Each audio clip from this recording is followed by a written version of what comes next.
All right, hi there everyone. So this presentation, I'm going to show you a bunch of data from some houses in different parts of Australia of different build quality, all the way from certified passive houses through certified low energy passive houses to high performance buildings to standard 6-star buildings, right through to your older building stock with fairly minimal levels of insulation and airtightness. What the objective of this presentation was really to try and provide some data and possibly even getting towards information, knowledge, and possibly even providing some wisdom around the way in which our buildings currently perform and could perform if we move towards passive houses as the standard for building our construction. Now, just as a couple of caveats, of course, one of the things that really gets the bee in my bonnet going is the idea of several people getting together, having a bit of a chat, providing some anecdotal evidence. My building works really well, my building works really terribly, and asserting that that is data and therefore evidence for change. We really need objective, independent data to build the strong case for building better. However, the data in this presentation is by no means perfect. I'm not suggesting that this is a high-end research grade by any means. It's a far more pragmatic way to try and get some data quickly and relatively cost effectively. But hopefully it's at least fit for purpose, such that the arguments that I'm putting forward in this presentation are defensible given the uncertainties with the data. So I'm going to run through a couple of hypotheses, I suppose, that are commonplace in the dialogue around passive house in Australia. For many of us that are advocates of passive house, and if you're like me and you hang around with the fellow parents at school waiting to pick up your kids after school and trying to tell them how horrible their buildings are, the usual retort is along the lines that Australia is a relatively benign climate, so we don't need all of this European muck, thanks, or that some version of Australia isn't Europe, Germany, Bavaria, or what have you. And of course we know that Australia is not Germany, but of course that physics applies here just as it does anywhere else. So let's look at this argument that our buildings are already comfortable and hygienic and that we don't need any of this. So I'm going to start in these graphs working from the highest performing buildings down and through to the lowest performing. So we start with certified passive houses. So this first graph is an example of a certified passive house in Canberra. The red bars represent the outdoor temperature across the better part of a year, so starting around January of this year and running up to the current time. And the height of the bar represents the minimum through maximum daily temperature, so the diurnal temperature swings. So we can see in January, February in Canberra, we have overnight minimums in the high teens, peaking up into the 30s and low 40s in that period. And then in the winter, of course, we have sub-zero temperatures overnight, running up to the low 10s sort of range. And as we probably know, in passive house, the idea is that we try and get a building that maintains a stable temperature between 20 and 25 degrees indoors at all times. And that's represented here by the blue line for this building, and we can see it almost exclusively does just that. That is to say that even in the middle of summer when it's 40 degrees outside, it's only 24, 25 inside, and in the middle of winter when it's sub-zero outside, the building is still 20 degrees, maybe a little bit below, perhaps 19, 19 and a half for the vast majority of the time. We can see a similar sort of a result in a different climate entirely. So here's another certified passive house in southeast Queensland. This one is relatively inland, so it's not in the humid coastal area. But again, in the summer periods, we have very hot spells through to a fairly mild or indeed cool to cold conditions in the winter period. And again, the temperature is maintaining itself indoors within a very tight band in that 20 to 25 degree range, suggesting again that the passive house is performing as we would anticipate it should. Then we can move down the value chain to some non-passive house buildings. So these are not certified passive houses. In this example here, it's a building that was aiming for passive house but didn't achieve that standard. We can see again, and here we have over a year's worth of data, that the temperature indoors is staying fairly close to that 20 to 25 band, but in the winter periods it is dropping a little more than it was doing in the certified passive house dwellings. And in the summer, equally, it's going above the 25 degree band on a couple of occasions, although it's only going up to 26, 27, as opposed to perhaps higher that we might see in a conventional building.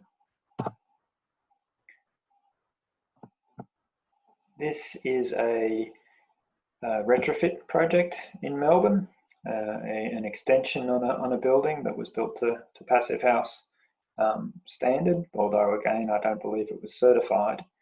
And again, we can see some instances here in the summer period where the temperature indoors is going a little above 25 and in the winter period dropping below 20. And we can see also some instances here where clearly the occupants have been away or the heating system has been off, where the temperature has dropped fairly significantly indoors. Interestingly, in this particular dwelling, we've also got the unimproved original part of the building at the front, and we have a sensor in there. And if we look at the, well, rather patchy, the data, the indoor temperatures here are really getting very cold in the winter period. So we have, in effect, here a sort of a 50-plus-year-old building with minimal insulation aside perhaps from the ceiling. And we compare that, if I jump back a slide, to our improved extension, we can see that there is a very substantial improvement in the passive built dwelling. Okay, moving again down the value chain, now we come to our standard new build in Australia, our 6-star building. This is a building in Melbourne, built around 2015 sort of time, so obviously it would have ceiling and wall insulation. It's got a fairly ordinary level of double glazing, no air tightness, special detailing was applied, no blower door testing has been done on this building. It is in Melbourne, as I think I might have mentioned. So we see instances in the summer here during those 40-degree-plus days outside where the indoor temperature is getting close to 28, 29 degrees inside. And certainly the diurnal temperature swings as well. We see the rapid increase in those indoor temperatures over those 2 or 3 day super hot spells. And conversely, in the winter, we're staying well below 20 degrees consistently for many months at a time, so that we can see, for example, in the June-July period, we're peaking in this building at sort of 18 degrees inside and dropping down to 16, 17 overnight. Now, there will be a heating system in here and presumably the occupants have set the thermostat accordingly. So going down even further, here's a 1940s brick veneer, classic type of Melbourne construction, timber frame, no wall insulation, some fairly modest ceiling insulation, single glazing, very poor level of air tightness. And again, in this building, the summer periods, we're hitting peaks above 30 degrees inside, and in the winter period, we're dropping well below that 20-degree range. We can see here very large diurnal temperature swings indoors, which reflects heating. The occupants in this building use a heating system during the day, and then of course switch it off when they go to bed. So we're seeing the temperature being driven up indoors during the day, and of course as soon as they turn the system off, the temperature plummets, such that they're waking up in the morning with sort of 10 or 11 degrees in the morning. And lo and behold, this building has horrendous mold problems. Now, of course, a partial solution to all of this is simply to run your heater on a thermostat 24/7. This is a 1950s standard construction home. Again, no wall insulation, minimal ceiling insulation, no attention to air tightness. And in the winter period here, we can see a fairly stable indoor temperature in a sense, that it gets quite warm during the, but it does drop down overnight. And these occupants are quite odd. They're Scandinavians, and they operate their ducted gas heating system 24/7 on a thermostat. So they're essentially maintaining a comfortable, hygienic indoor environment by throwing energy at the problem, which of course is traditionally how we've dealt with these sorts of issues. So you can do it this way instead of doing it through the building fabric, I suppose. So taking a different look at this temperature data, the other aspect to this, of course, is humidity, and humidity is inherently linked to temperature. So a classic way in which we would visualize this sort of data is through a psychrometric chart. And what these charts have on the horizontal or x-axis is the dry bulb temperature, so air temperature. On the vertical axis, we have the absolute humidity or humidity ratio, the grams of water in the air per in this case, kilogram of air. And then the angled lines that we can see here, these grey lines with the percentages on them, are the relative humidities. So the relative humidity down here, 10%, is obviously very, very dry, going up here to around 70-odd% where we're getting quite humid. And quite arbitrary, well, not entirely arbitrarily, I've defined a box here. So if we look at this box, we have at the bottom end a line that accords with 20 degrees of air temperature, the upper end 25 degrees, which are what we use in PHPP in our modelling to define an acceptable indoor temperature range. And then I've somewhat arbitrarily chosen a relative humidity of 35% of my lower bound, so I don't want to get any drier than that, and 55% as my upper bound. So I've taken a fairly tight range here and said, again, arbitrarily, that I want to maintain my indoor environment within this box.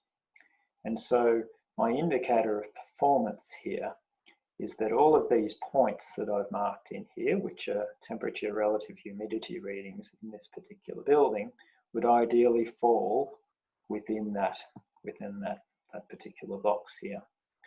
And each of these points are a reading every 10 minutes. So we have some 35,000 odd readings for this particular dwelling over a period of some 10 odd months. And then the points are coloured by the density. So the lighter colours, like the yellows, indicate that there are many readings around here, whereas the darker purple type colours indicate very few readings. So there are very few readings from this building up around the 26 or 27 degree range, for example. And what we can see is that the vast majority of these points are indeed within that comfort zone. And so up on the left here, I can see from my statistics that 74% of my readings were within that 20 to 25 degree temperature range and 35 to 55% relative humidity. And indeed, almost 90% of the time, I'm within my temperature bounds. Very rarely am I above 25 degrees, so this building doesn't have an overheating problem. I'm somewhat below 20 degrees 11% of the time, but what I can see here is the vast majority of the time I'm only just under that. So it doesn't seem like a particularly significant issue for the performance of this building. If anything, my relative humidities are getting a little bit high during the summer period. And so we can see here in these little triangles, these are the median or middle value in each month of the year. And so we can see the evolution of the temperature and relative humidity across the seasons, where, for example, during the summer, we're operating at fairly high temperatures and high humidities, moving towards the winter period where our temperatures drop, I should say, to around 21 degrees, and a very healthy indoor relative humidity of around 45%, before then moving back up again as we approach spring and summer. So this certified passive house clearly performs very, very well based on this particular evidence.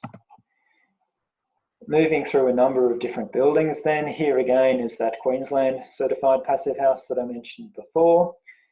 Again, the vast majority of the time we're operating within this fairly tight comfort hygiene boundary, around 61% of the time. What we do see here is that we move into a somewhat more humid indoor conditions during parts of the year, which is not entirely surprising given the outdoor boundary conditions being a Queensland environment. If I move down the value chain, so now we have a low energy, certified low energy home in Victoria. This building tends to perform a little or run a little cooler. The occupants choose to do so. And we see that the temperature during the winter period runs a little cooler than the PHI would normally suggest is required, around the sort of 18-19 degree range, but very few instances down here in the seriously cold region, and equally relatively few instances of very warm conditions in this building. So around this fairly tight boundary that I've arbitrarily set here, we're within that region for about 41% of the time. Very limited or low levels of overheating. Sorry, about 8% of the time are we over 25 degrees, but we are running relatively cool for almost half the time. But again, I'd emphasize we're only talking a degree or so, so it's not anything like, as we'll see in a moment, what we would expect to see in a conventional building. And there's no indication here to suggest that our relative humidity levels are running either too dry or too moist. This then is another high performance building in Melbourne. For this building, I've got data on 2 rooms. This first room here is on the north side of the building, so it gets that sun during the day. It's a lightweight timber frame construction. What we can see here is that, again, just as for that low energy house, where you're around this tight restriction on temperature and RH, we're within that for around 43% of the year. We do run a little cold, down around the 18-19 degree range for periods of the year. We're above a little, around 12% of the year, above 25 degrees.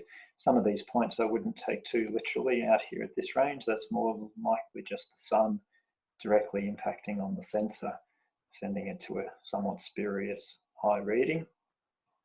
But what we do see, if I just flick back through the charts, is that as we move from these very high performing certified passive houses with very tight clustering of temperature and relative humidity, it does become more and more spread out as we move down through that value chain. Now, if I now compare our room with our low thermal mass to another room in this building, where we have a high thermal mass concrete rammed earth construction at the south facade of the building, so less direct light as well, what we tend to see is that it's running in a slightly tighter band.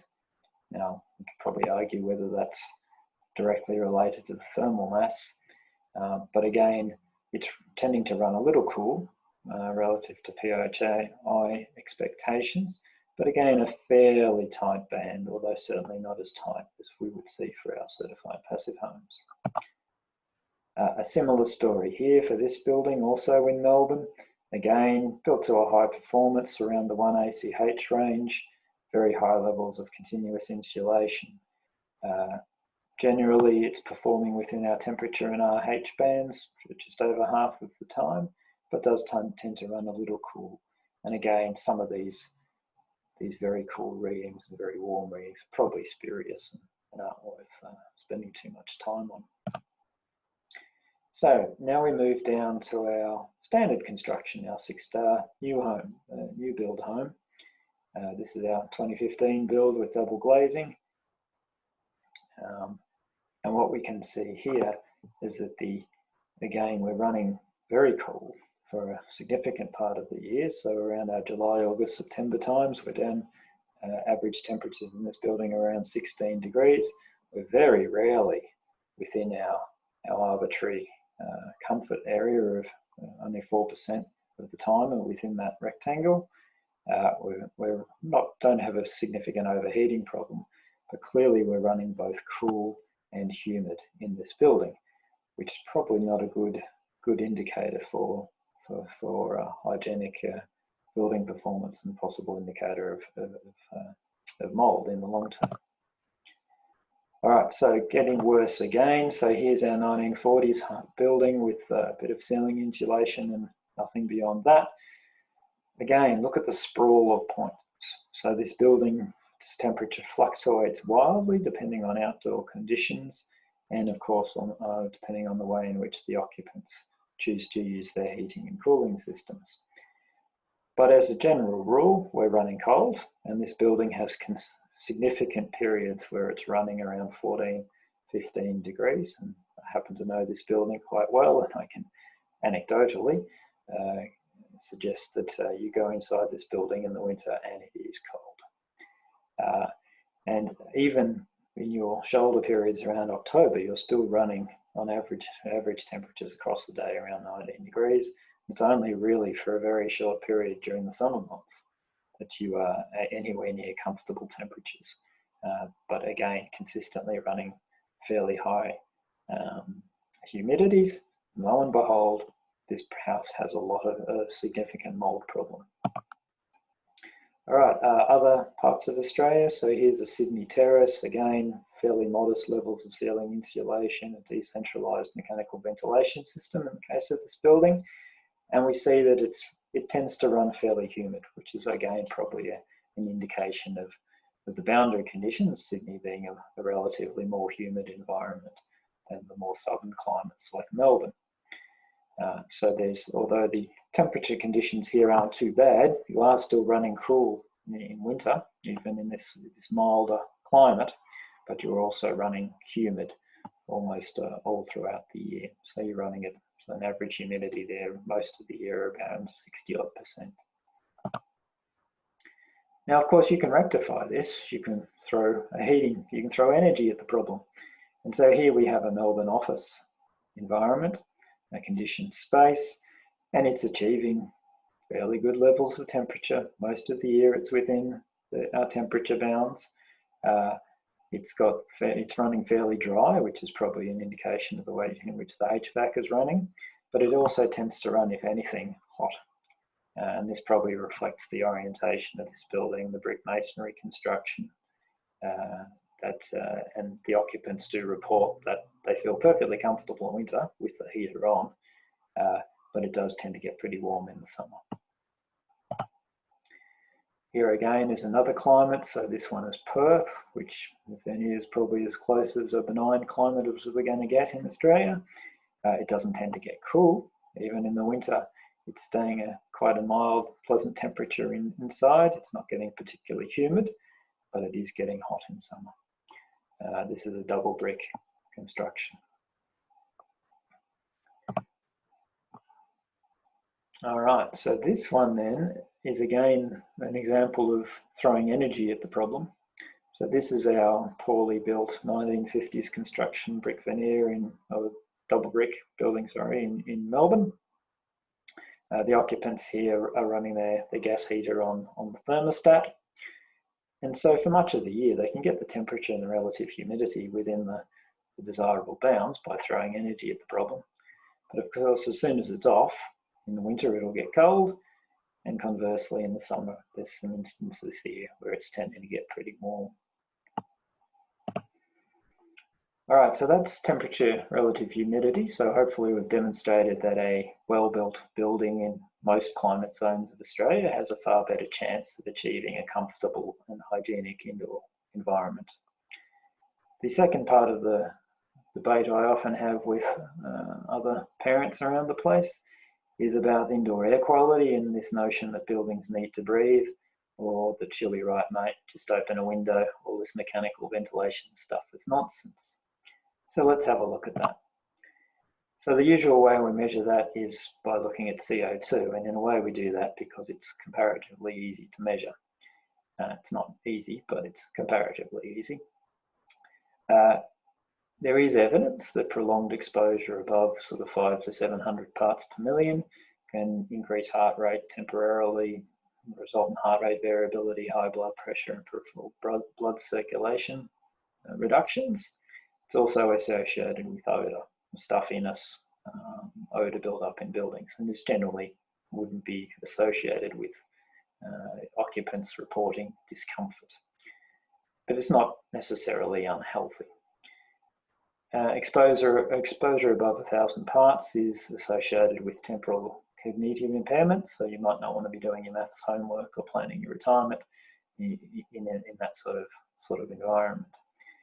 But none of that is potentially fatal, and you need very, very high levels of carbon dioxide in which to be fatal. So there's very little prospect. And a very airtight building built to passive house without mechanical ventilation, not that one would recommend that, is going to result in the occupants dying.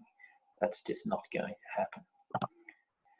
So the typical carbon dioxide concentration in bedrooms, which is where it's usually highest, has this sort of profile overnight where the occupants might go to bed around this sort of time, and that you'll see the CO2 levels gradually increase overnight to a peak in the morning before the occupants get up, leave, and the building being naturally aspirated will tend to clear out that carbon dioxide across the day.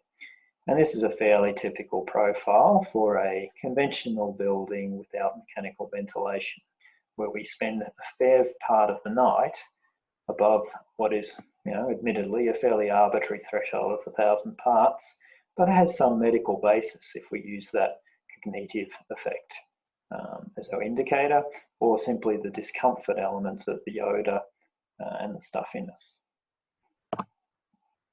Now, here is a conventional building, this 1940s building that I alluded to before, with the temperature and relative humidity variation is very large and significant mold growth. And what we see over a period of a month during winter, so being Melbourne, the windows will be closed, but the interior door will be open. 2 occupants in this bedroom. We're consistently getting carbon dioxide levels above 1,000 parts overnight. We get a fair bit of variation though. So on some nights we're up around those 2,500, 3,000 parts, and on others we're far more modest, down around the 1,500 parts. And so that will presumably reflect outdoor conditions of weather and also convective air movement if it's a particularly cool night outside. Although I'd note that the insulation in this building is so poor that the indoor environment tracks outdoors very closely. So the idea that a leaky building, and this building would be exceptionally leaky, probably 25 to 30 ACH at best, can achieve naturally acceptable indoor air quality is of course nonsense. And I think this graph hopefully demonstrates that fairly conclusively. Now, let's compare that to a high-performance home with a centralised mechanical ventilation system. This building has been tested multiple times and is tight, around 1.2 ACH. By no means as tight as a certified passive house though. And I've used here the same vertical axis to really indicate the very tight and consistently acceptable CO2 concentrations in this bedroom. Very similar situation to the previous graph. 2 occupants, the bedroom's pretty much identical in terms of size. So again, if I just flip back to the previous graph, you've got this performance in a non-mechanically ventilated bedroom to this performance. So mechanical ventilation clearly works. Another example of this effect, this building on the left here, this period up until about January of this year, had no mechanical ventilation in the bedroom and was consistently experiencing spikes overnight in carbon dioxide well above 2,000 parts. The owner of this building installed a centralised mechanical ventilation system in around February. We can see it's had a significant impact. This particular occupant actually installs mechanical ventilation systems, so has been playing around with several options. So you perhaps will not take some of this too literally. But in this first scenario, through this period of February through to July of this year, they've also been opening the windows overnight with a crack, which is why we can see our carbon dioxide levels going down to roughly ambient conditions. And then in July, they installed a second centralised mechanical ventilation system with a higher flow rate. They also removed the extract fans in the bathrooms. And again, you can see a much better level, consistently better level of carbon dioxide concentrations in this bedroom. And the occupants report that it feels far more comfortable too, and has the added benefit of maintaining a more stable temperature and relative humidity, because they have complemented the mechanical ventilation system with the improvements in air tightness from removing the extractor fans. So here's an example across 29 different bedrooms, different parts of Australia, different building fabrics, just on the indicator of whether they have mechanical ventilation or not.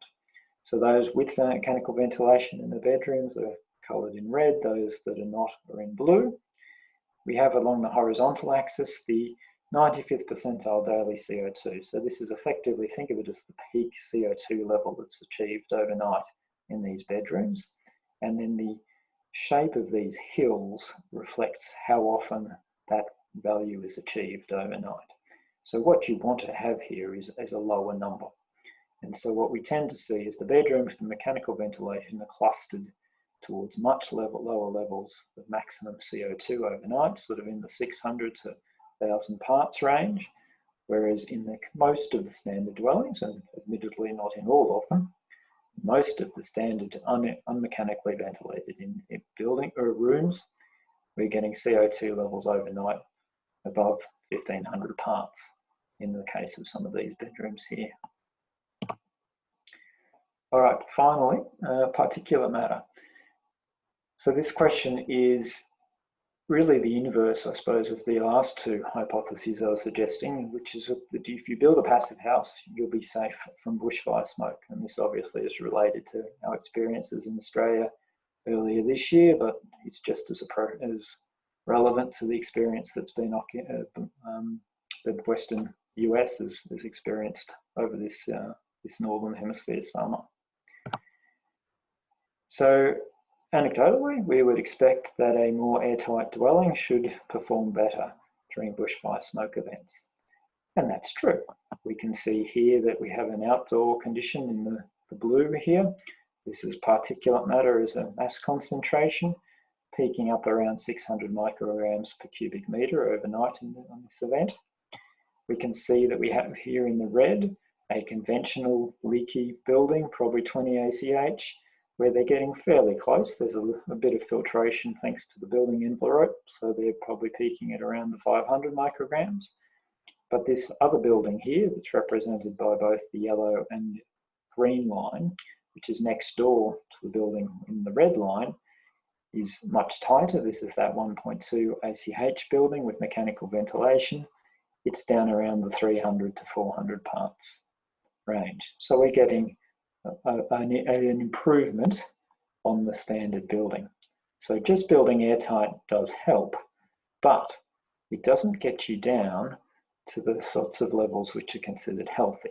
And on this particular metric of mass concentration of PM 2.5, a healthy level over 24 hours is about 25 micrograms per cubic meter. So we in our highly efficient building, we're still operating at above 300 parts. So it's not quite there. So what happens then is that most of that smoke is probably coming in through the mechanical ventilation system rather than the building fabric. And so building efficiently provides a control opportunity, because you can have an opportunity here to put a filter, usually a post filter, on your mechanical ventilation system to reduce that smoke infiltration, which of course you just don't have that option with a conventional building where the smoke is coming in around the windows, around the skirting boards and all those other places. You just have very, very little control. And an example of what happens if you improve the filter. So the problem here is that the standard F7 filter that we put on a mechanical ventilation unit really doesn't have enough filtration efficiency to deal with the very fine material that bushfire smoke creates. And so here we have a really good example, of what happens when you've got a very high outdoor smoke levels. So here is this peak is up close to 400 micrograms. We have two identical certified passive houses. The one in the red is conventionally configured mechanical ventilation, so a standard F7 filter. And so we're seeing around a reduction by half on this peak here in the indoor smoke levels. But again, it's not quite healthy. Now the one in yellow is an identical building. They're both around 0.1 ACH, so they're very tight. And what the occupants of this building have done, have installed an additional downstream HEPA filter in addition to the F7 unit on the mechanical ventilation unit. And by doing so, they've kept within the healthy bounds. So the mechanical ventilation system combined with the air tightness of the building has provided a control opportunity to manage and to survive or get through those sort of extreme bushfire smoke events. All right, so just to quickly conclude, passive houses are boring in terms of monitoring. You tend to get a very stable temperature, very stable relative humidity, very healthy levels of indoor CO2. And that shouldn't be a surprise. And we don't really need to prove that. It's simply physics and it simply works. And conversely, of course, in a standard home, frankly, you're winging it. On some occasions, if the boundary conditions are outside or acceptable, it'll be fine. But in many occasions, it won't be. What a passive house provides is an opportunity to control, to decide as the occupant what you want for your indoor environment quality. Conventional buildings simply don't provide that opportunity.